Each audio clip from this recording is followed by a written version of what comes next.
Hello friends, welcome back to my channel. This is another freezer clean out video. I'm trying to make room for some pork that we have coming here in just a little while. So this first recipe is just one that I made up. I think I called it green chicken chili or something like that. But I had a little bit of corn left over from corn on the cob, some green onions. I always keep frozen chicken in the freezer. Those are green peppers from my garden this summer. And then I have these bags of getting to be freezer burnt shredded zucchini. And I thought, you know what, that'll probably just cook right down to nothing and I'll just add it in. That's kind of my plan to use that up, is to just throw it in stuff like that.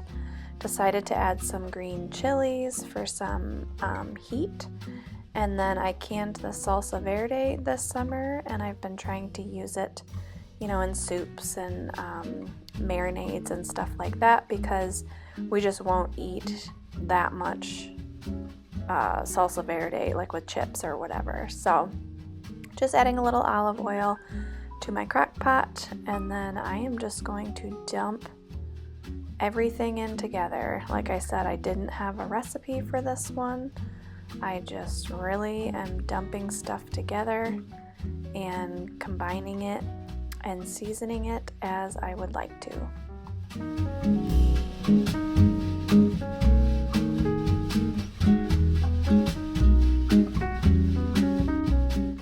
Here's a little tip for you. Whenever you have like a jar or a can that kind of needs to be rinsed out, I didn't really want to add water to my soup, and so I just dumped some of the broth in there and swished it around. I really like to rinse all of my cans and stuff. I just, like the spaghetti jar and stuff, I just can't stand to leave all that goodness in the can or jar.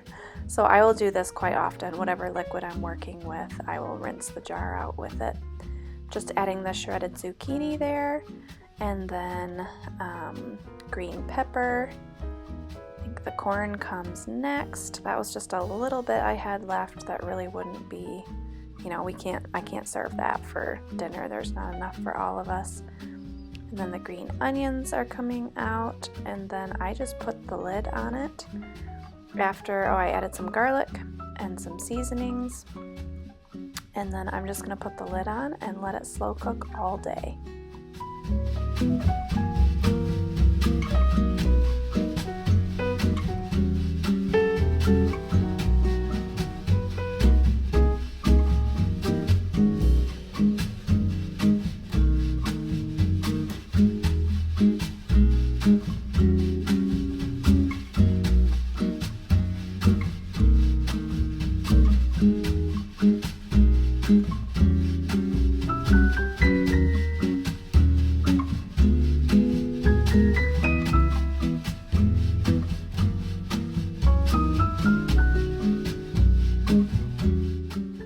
The next meal is turkey pot pie.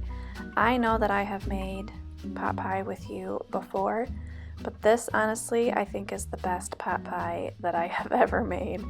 I still had some smoked turkey left over from Thanksgiving and some turkey drippings. So I just took some carrots, celery, and onion, and then I have this lard that I've been using to make my pie crust with, which is a complete game changer. It's so delicious. I'm just going to saute the vegetables up really nice and soft, because by the time I put this in the oven, it's just going to basically brown the crust.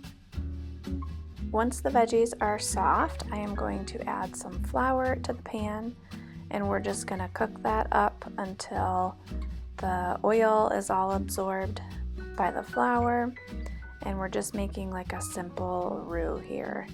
So you just want to stir it around until that flour is browned a little bit, and then I'm going to add my liquid once all of that is kind of cooked down. So here are the turkey drippings. These were absolutely delicious. I just add it a little bit at a time and keep stirring, and it will thicken nicely. But if you add it all together at once, you might get like one lump of flour. down in the bottom of your pan, so I like to add it in batches.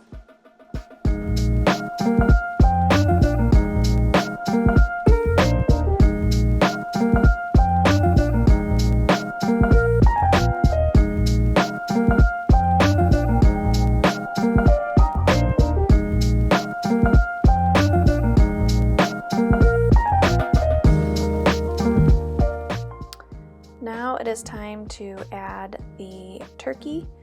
I did have this all thawed out. I suppose you could add frozen meat to this that was already cooked. That would probably be just fine.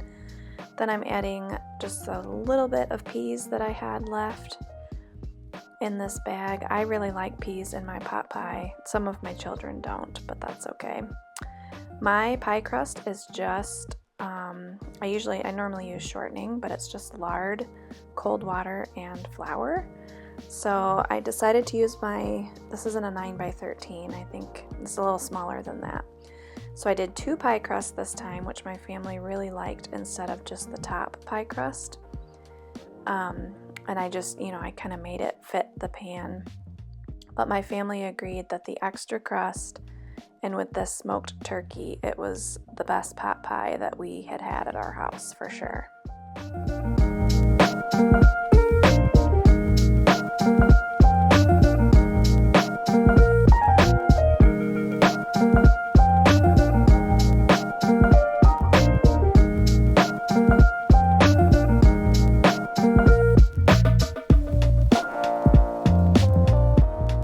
This next recipe was a request from my daughter. She really wanted to try to make homemade egg rolls, and so I had gotten the ground pork and the egg roll wrappers. I had gotten that in my grocery order, but we needed something more than just egg rolls for dinner, and so freezing rice is kind of new to me. I knew that you could do it. I had just never really tried it. So I had some brown rice frozen and some white rice frozen, and I decided to see if I could turn that into like a fried rice to go with our egg rolls. So I pretty much followed the recipe on the back of the egg roll wrapper. The filling is super easy to make. Very similar recipe to egg roll in a bowl. I guess that's why they call it egg roll in a bowl. The only thing that I would do differently probably is that mixture is pretty watery, and by the time you put the filling into the egg rolls, I had some egg roll wrapping helpers here. They both were helpful. Some of them got very soggy, and like the filling started coming, like it basically disintegrated the egg roll wrapper. So I would not fill them until I was ready basically to fry them. And I think that would solve that problem. We also want to try it in the air fryer next time too. But this, the frozen rice worked beautifully for fried rice, and I will be doing that again for sure. Next up is split pea soup. I have had a ham bone in my freezer since around Christmas time, and I knew that I wanted to save it for split pea soup. Jalea and I basically are the only two. Jason doesn't mind it, but we're basically the only two that really love it.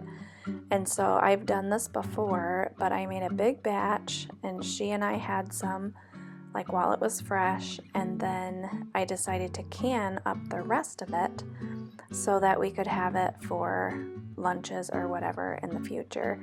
But split pea soup is very easy. You just add bunch of water, the ham bone. I did onion. I don't even think I did any celery. I can't remember, but there's the split peas. You rinse them really well, look for any stones or anything.